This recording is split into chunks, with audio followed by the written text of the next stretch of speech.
Hello guys, and welcome to a new Steel Division 2 video today by myself, Vulcan, and Attack Power. Let's go!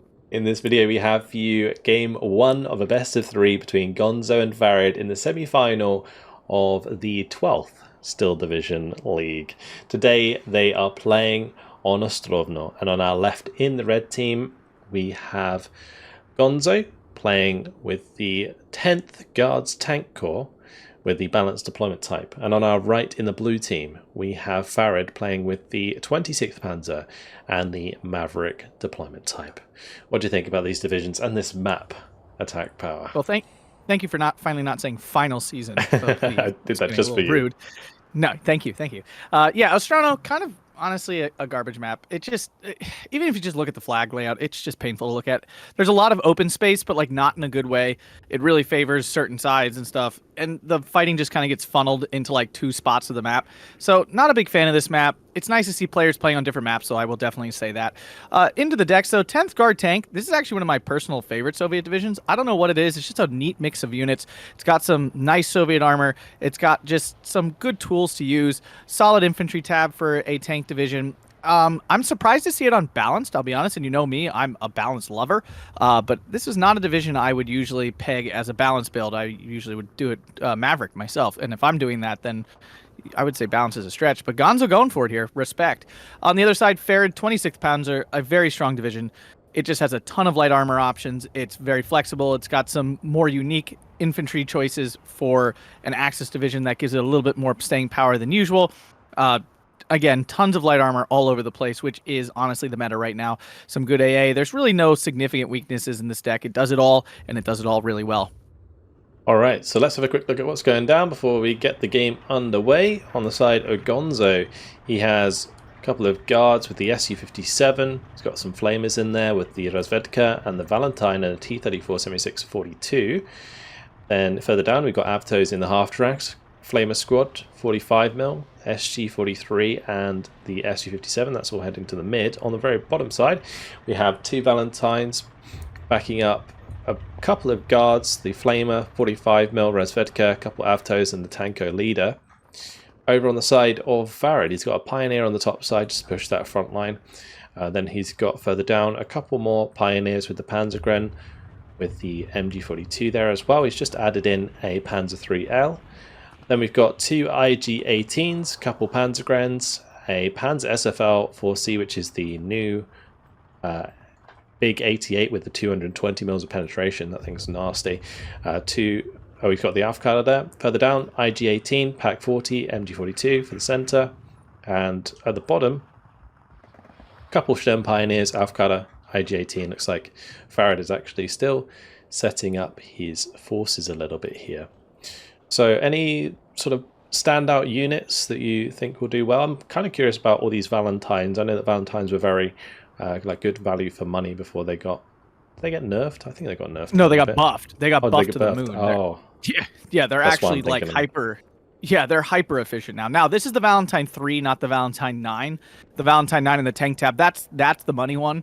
But honestly, even the Valentine 3 can really trade up. Light gun, it does fire incredibly fast. Honestly, I'm pretty sure 10th Guard, it has Tigers, doesn't it? Right? Am I remembering this correctly? It might be the captured Panthers. Is it Pantera? I think it's both. I think it has one of each. I think it has one card of each. Oh, right, yeah, maybe. So those could play a pretty key role because there is a lot of 2K empty space. I'm interested to see if this Panzer SFL can get any work done. Calling it in early. It will stop these U2s, which do have 50 kilogram bombs, so we'll see if Gonzo picks up any early transport unloads. Yeah, he'll be able to harass this bottom side because there's no AA down here. But these Valentines, they're going to take a while to get to the front line to provide support. So the T-34 76 is going to be on its own for a while. It does actually have the Su-57, I guess. So yeah, the Panzer SFL, it's going to have some targets, but there's going to be plenty of light cover for them to duck into. But we'll just have to see how far up these players can get. IG-18's both unloaded early on. Flamer's going to get ready to jump into the heavy cover. Su-57 didn't target a transport, so both the Panzergrens going to be getting away with that one. IG-18 takes out the Flamer very quickly, actually. Yeah, I'm actually shocked how lightly deployed Farid is down south. Down south is usually like a key battleground where both players fight and it's very grindy, but he has basically said he doesn't want the fight to be there. He wants it to be more in the center here, like really deployed heavily in the southern center area, which is kind of abnormal. Yeah, it could be maybe an inexperience on the map. You know, it's not like you said, it's not a map that Yeah. they play on very Yeah. often. So, like, not knowing where to focus your troops is certainly a symptom of that. Yeah, because Gonzo is deploying rather heavily down south, and he obviously, there's nothing here to stop it. Focke-Wulf easily takes out the U-2, no big deal there, and it's going to go bomb something, I would assume. Yeah, there's nothing really to stop it bombing. It can take its pick, really. On the top side, it's going to be quite a fierce infantry engagement. Panzergren double pioneer, well, 3 Panzergrens and 2 pioneers. They're up against the guards. The guards do have the veterancy advantage though, and they are going to catch out all this infantry in the light cover. So Yeah. Farid's not going to be in a very good spot there. Yeah, it's really the cover that matters. The veterancy is a nice bonus, but the cover is what's absolutely backbreaking. Focke-Wulf coming in though, definitely could save the day, but oh, Farid changed targets at the last second and screwed it up. Yeah, that's not good at all. T-34, 76 trying to creep in from the top side to try and get some shots in, maybe. Panzer 3 coming in. But yeah, look at the guards just ripping up those Panzergrens with MG-34s. The MG-34 really nowhere near as good as the MG-42, so the guards able to match it relatively well. Focke-Wulf now finally coming in for the bombing run, looking for the Tanko Komrotti there. It looked like the fire position order was in a very different spot, but did manage to take out that infantry. It does not show it right. Like if you give an attack order, it like shows it like weirdly on nothing, and then it like is perfectly targeted. So it's like, okay, that clearly was not a ground attack. Yeah, well that was enough to force guards back with that fallback. The Tanko Komrotti still holding its position, but it is going to give Farid that heavy cover on the top side of that engagement. On the bottom, looks like Gonzo's getting ready to come to blows, maybe waiting for the Valentines to arrive before making a proper push, and has brought in a 2-vet 37mm AA now to prevent the Focke-Wulfs from becoming too much of an issue. Up north, the Panzer 3 about to engage the Valentine 3. We'll see how much value that Valentine 3 can get. This is actually a dangerous fight for the Panzer 3. Yep, already got a penetration, and... oh... that rate of fire is ridiculous, yeah. It is. It's so good. 15 round per minute rate of fire base before the veterancy. Yeah, it's worth waiting for them to get to the front. And here comes our first Panther of the game, actually, and Afklada Panther D there in the back for Farid already, looking to try to cut this reinforcement road off, I would assume, and isolate this patch of forest. That's very key. Yeah, if he could stop things like this Avto, the guards getting up there, the Razvedka, that would be very, very good for him, and it would force Gonzo to have to do something quite drastic to respond, to find a unit that can take out that Panther at range, which would most likely be his own own German vehicles. Yeah, like a T-34-85 up closer is fine, but you'd have to get up closer, and that's a big ask in this position. Down south, though, Gonzo preparing to deploy Farid in a weird spot with these Sturm Pioneers. They will not do anything on the edge of this forest, so they really need to, like... they're not holding the flag anyway, so they should really kind of just back up. Yeah, so ideally he wants them to only be engaging at the 100 meters, because that's where the MP40 and the flamethrower can actually engage. If he engages at the edge of the tree line, then the guards will get plenty of shots on the Sturm Pioneers before they can even be effective, and that's obviously not what you want. Yeah, and these M2A1s are just going to drive up and 50 cal spam them anyway, so you really should just get them out of dodge. We see 2 Panzer 3s coming in down south, so probably going to try to counter some of that light armor. Panthers in position, but unfortunately too late. Those Avtos and stuff did get into the woods up north, and that's going to be a big problem because these German CQC units just don't hold up like the Soviets do. Gonzo played that perfectly as well. He didn't let the Pioneers throw their HE weapon at all by just like slowly moving them back one at a time between the guards and the Avtos. Very nicely done. Good micro. Gonna save him from taking basically any damage, and the Focke-Wulf struggling to get damage down as well. Panzergren, though, pinning everything. Did manage to pin them. Panzergrens might be able to get job done. Yeah, the Focke-Wulf, it's a good bomber, but it doesn't have a huge blast radius, so it doesn't like pin all those infantry down on its own. Down south, the Valentine 3 has now moved forward, spotted the Sturm Pioneer here. I mean, it's good. The problem, too, with this southern part, the reinforcement road is just stupid. You have to drive all the way down, and then they drive all the way back up. It takes twice as long. It's terrible. Yeah, it's going to take them ages to get those there, and when they do get there, the Valentines have a good chance to kill those Panzer IIIs, so they're not really going to be the best choice regardless. Guards now getting on top of the Sturm Pioneers. Takes Farid a little while to notice that, because he's probably busy focusing on this top side where the T-34-76 just took out his MG42 in the open. Panzergren's getting pinned down by the half-track there, and the Panther D did manage to at least unload the guards further back, but here comes the T5 Pantera of Gonzo. So the captured Panther with the really, really nice dark green. I really like that. Yeah, that's pretty sexy. Very cool. Very cool camo that it uses. So they'll be going head on, and we'll have to see which Panther comes out on top. Down south, Gonzo's push now fully developing. I mean, Farid has really no way of stopping this by the time any more reinforcements get here. I mean, he'll probably even lose this flag in the town, I would assume. Especially once the light armor pushes through the light forest there. Those Sturm Pioneers, oh, those poor Sturm Pioneers have no chance. Yeah, so he's going to fully take all of the tree line. That's going to be very, very nice. And then he's going to have to use these Valentines to break down the Panzer IIIs to take their next flag. But meanwhile, in the top side, while the Avtos cleaned out the last of the Pioneers there is the Sturm Pioneers in their little area further down. But Farid seems to be losing control all over the place. And the number of units is crazy. Yeah, look way up north here. Yeah, we got the 50 cal half track managed to run down a unit of Panzergrens that were on their own. The M2A1 cleared out the Pioneer and has you really need A phase to be aggressive to get some ground early. This is not going well from here. So Focke-Wulf coming in for the bombing strike onto the Tanko Komroti. We got the Avtos and guards pushing on the half track there. Valentine slowly moving into position. It's funny how they just like creep forwards like that. Ooh, double Panther going up against the IG. Poor IG-18. Forcing back Farid's Panther D. Doesn't want to get double teamed there. Also the Jagdpanzer's deciding better of that as well. Yeah, the Jagdpanzer definitely needs to get a little bit closer to that Panther if it wants a good chance of winning the fight. And this is where Soviet divisions have really become quite strong recently. They're just really hyper efficient. Like you get a lot of troops compared to other factions. You just do not see this number of troops spammed out in any other faction.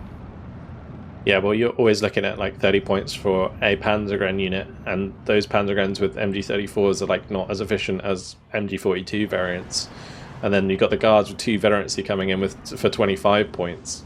So yeah, it's just gonna eventually get to the point where you just have way more. Also, those Avto squads have just become really, really well. They've always been pretty good at high veterancy, but just, I really like use so much more now. Yeah, I really like Avtos. And the thing is, they haven't... I mean, they got the PP Shaw buff a while back. But other than that, they haven't... They actually got nerfed in terms of availability. And the other issue is things like Panzer III, 40 points, versus the Valentine III, which is only 20 points at this point. You know, and they trade pretty well, pretty profitably against those Panzer IIIs, as we saw. So these sort of things, when you're already paying less and then your units function almost as efficiently, it's really hard to keep up. Yeah, now we're seeing Gonzo micro his half track against the Sturm Pioneer. Sturm Pioneer forced to smoke, otherwise it would end up surrendered as the half track comes back towards it. Panzer III trying to push through. There's a bit of salient happening here with Farid. He's kind of ignoring a lot of this stuff on the south side and trying to make a push for the flags in the center. Yeah, I mean, that's a very heads-up play. Like, he's not getting this southern area back. I think he kind of knows that. So why not push where his division technically has the advantage? All the Su-57 now picking up the Panzer IIIs for free because they just have no line of sight. They have no, they can't see it. Yeah. There's the word. The recon half cutter can't see that deep into the light cover, so Panzer III is just kind of moving forwards blind in that situation. And the Su-57 is pretty good with the 12 round per minute rate of fire, 115mm pen. Also taking on the Pioneer in this case, but not going to be so good at HE. Oh, Valentine's popping a Panzer III on the bottom side. That's one more dealt with. Yeah, we're now into B phase, so Maverick income activated. We do see the Stug M43 9053I there. That is a 2K unicorn unit there for 26th Panzer. But it is up against 2 Panthers and a T-34-85 Komroti, giving them some Veteran C, here comes an IL-237 coming for the free kill on the Panzer III. Lost line of sight, though, now going for a different one. Yeah, Focke-Wulf 190 bomber coming in to try and intercept. Does get the double kill onto the Panzer III's. Focke-Wulf, it does quite a lot of damage to it. Brutal. Absolutely brutal. The SDK Z71 here might actually finish that off because it took a lot of damage. No, it's going to get out, possibly. Oh, one last shot. No, not going to do enough damage. That's wild. IL-2s are ridiculously tanky. They are. It feels like more than very good resilience.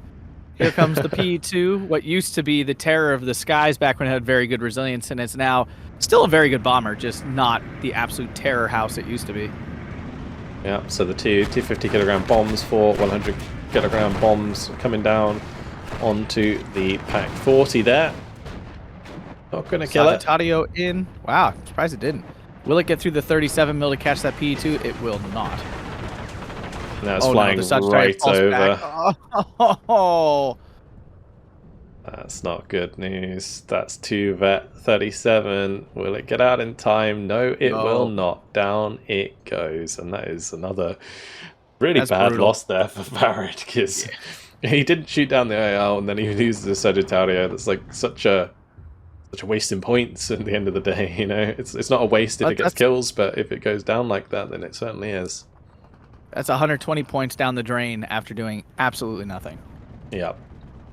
And that's just like Gonzo trading into the Maverick income here, and it's just going to make his life a lot easier. Oh, nice kill in the center there. Yep.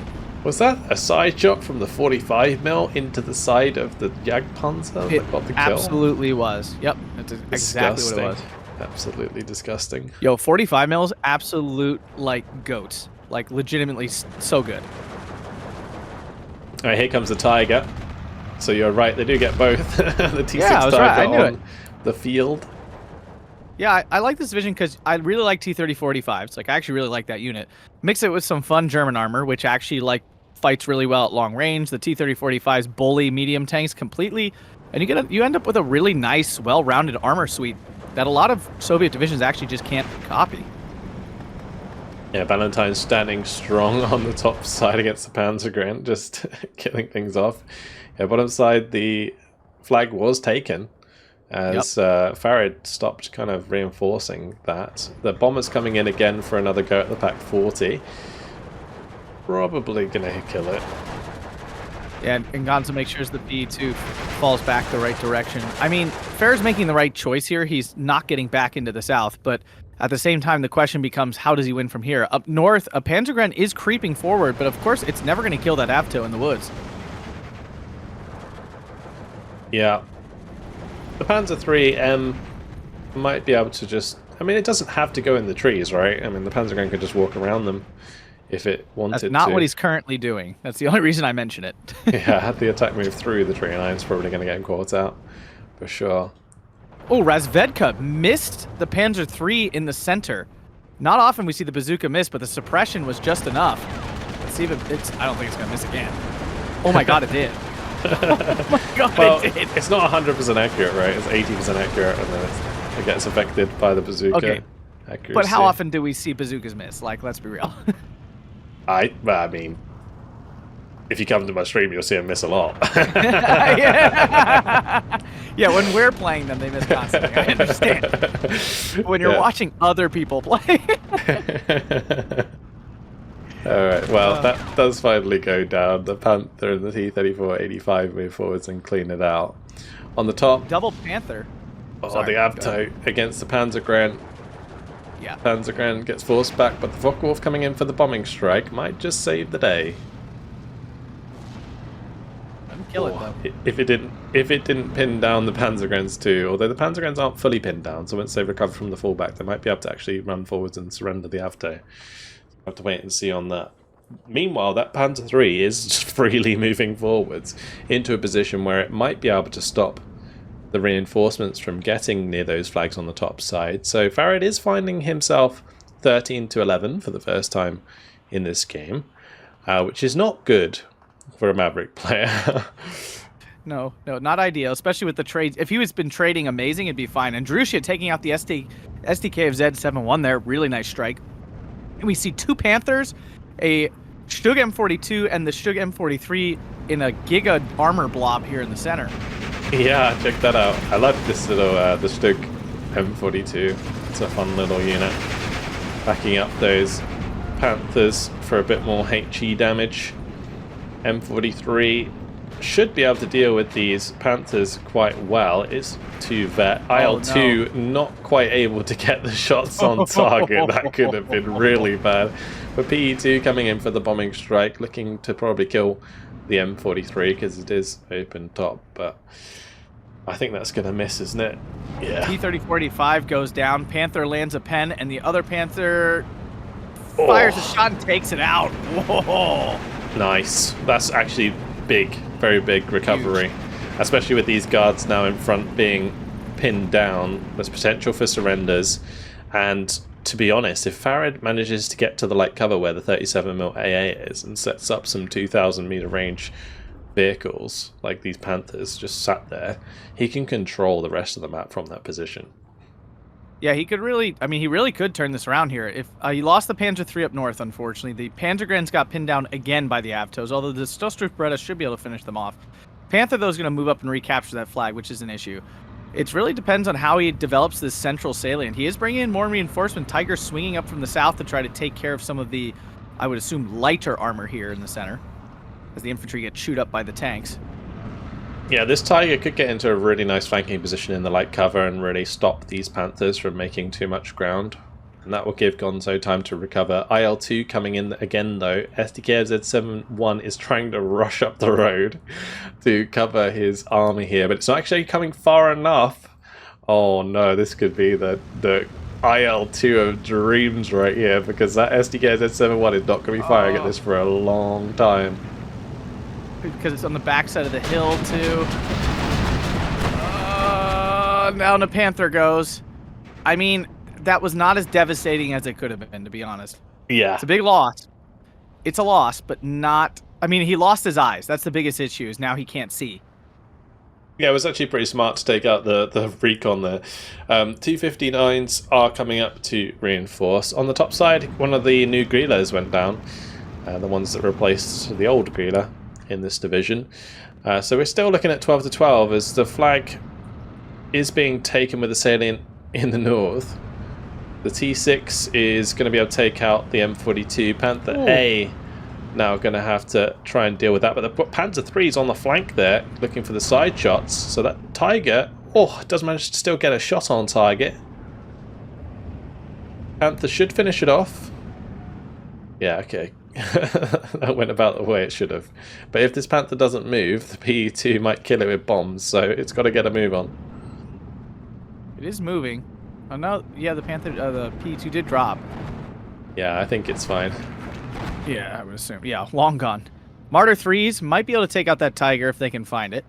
The M42, though, gonna pick it up here. Oh, no, not again. Oh, the M42s and dreams. Like, those things are being ridiculous today. That is mental. Side shot to Jagdpanzer, Panther D going down to 1. That's like a 35.80 gun. Stug M43 takes out a T-34-85 on the move. They're nice kill. Oh, the SDK of Z under fire from the Tiger. Oh, losing this is a disaster. Yeah, there's some crazy engagements going on here. That Tiger taking out the AA is going to open up the skies for the IL-2. But the Martyrs are rushing it down. And there's not going to really be anywhere for this Tiger to go. So it should get taken out very quickly, and it does. And that is going to be a bunch of flags secured. There's also a chance for this to cut off the troops on the bottom side. So we're looking at 14-10 again, but we have now moved into phase C. So I was about to say, there's the real issue, is the Maverick income is now over, and look at how many blue units there aren't on the map. Yeah, he's kind of lacking numbers, that's for sure. And these Razvedkas are going to make it very difficult for this armor to push through the light cover. If this Martyr 3 can kill this, that would be pretty huge, actually. Oh! The timing there. Oh! Oh, He thought he had it, and then he didn't. is he going to get a free SDKZ 259? No, he's not. Bazooka No. misses because of the stress. Focke-Wulf's now coming in on the bottom side. Not too much of a fan of that. It seems kind of a waste Nope.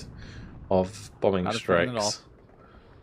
Up north, the Stosstroop Beretta went down to a P2, which flipped that flag back around. Pretty devastating for Farid, who's basically just throwing troops to try to hold flags right now, and he's not really in a position to be already doing that. Yeah, it seemed like there was a moment where he could have almost taken it, but now with the two T-34 85 1943s and the T-34 76 coming on the bottom side, still got the T5 in the middle. There's no Panther left on the side of Farid. Now, what's going to stop all of that? Maybe the Marder can get some lucky shots in. The M43 is like almost out of AP shells, actually. And the IL-2 is coming in anyway to try and finish off the M43. Can't see it by the looks of things. I think the guard's spotting it from the ridge. Yep. That 1 health guard.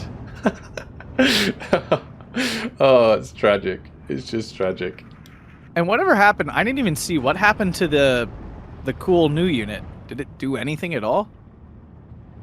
The AAP, the 26th Panzer AAP. I don't know. Guards actually unloaded next to the Marder and killed it off. It did trade for a T-34-85, so not terrible. But the T-59 cleaned up by the T-34-85. Guards might be able to kill the Pioneer before it throws a grenade. The grenade was already thrown, actually.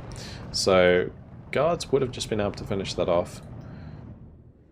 But this is interesting. I mean, Farid's living on borrowed time right now, especially with the balanced deployment type continuing to rack up more points now. Yes, the beautiful balanced. Feel its power.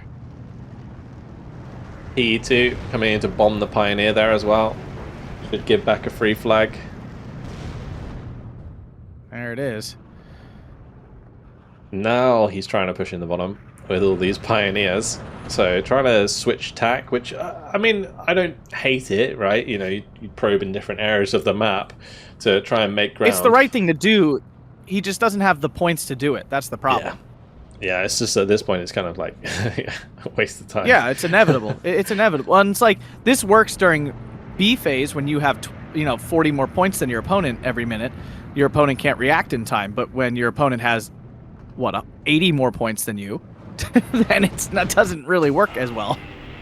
Yeah. And there's the flag. That's it. 23 minutes, 42 seconds.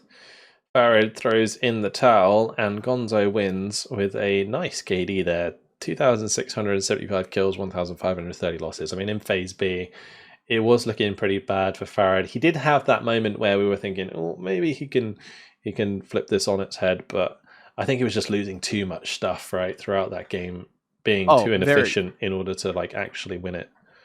Yeah, very much so. I mean, and Farid's always been a hyper aggressive player, and that play style is high risk, high reward, right? You're going to lose a lot of troops to gain a lot of ground, but will you have the longevity then to hold out? And against a player like Gonzo, who it's really hard to trade positively against him to start, that strategy becomes extremely difficult to pull off successfully. Yeah. And you just see like the IL-2, even though like it wasn't getting like those godlike strikes, it was still getting some significant kills there. The T5 taking out the D leader, the recon variant was absolutely essential to kind of shut down that push until the 259s arrived. You could see that it really slowed down the momentum at the sort of 20-minute mark. Yeah, and I mean too, it just seemed like Farid made some odd macro choices, like big game choices in terms of the map and stuff, leaving the South go right from the start essentially, which really kind of just shoestrung him the entire game. He couldn't play half the map because it was cut off by all those units, and then he's forced to play in places that maybe aren't as ideal. So I mean, and I know getting into a grind down in the South is not what he wants, but at the same time, throwing it away kind of seems to bit him in the butt pretty hard. Yeah, for sure. Well, anything else you'd like to add? Nope, great game to both players. Looking forward to the second one. Yeah, congratulations to Gonzo for taking game one. We'll have to see if Farid can get one back in game two. But that's it for now. Hopefully you guys have enjoyed it. Thank you very much for watching, and we'll see you in the next one. Goodbye.